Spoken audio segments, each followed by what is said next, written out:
What's up, guys? I wanted to give you a quick little review of an accessory that I just bought the other day.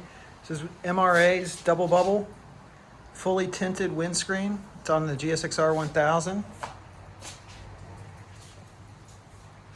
This is a great upgrade for this bike. It's fully made of acrylic. It's easy to wash. It doesn't scratch up. Let's see if I can get you guys.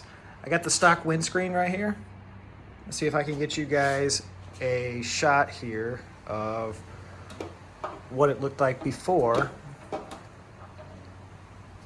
Now, essentially, it's giving you an extra inch probably on the windscreen, which is huge for the rider. It's probably, I don't know.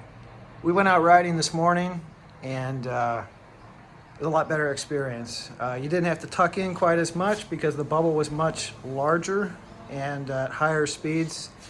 Definitely showing some improvement. So there you go, guys. If you're thinking about getting one, it's a little higher quality. It's a little bit more expensive than a traditional windscreen. One of the Puig windscreens or one of the other makers out there, but the MRA is a very, very nice German-made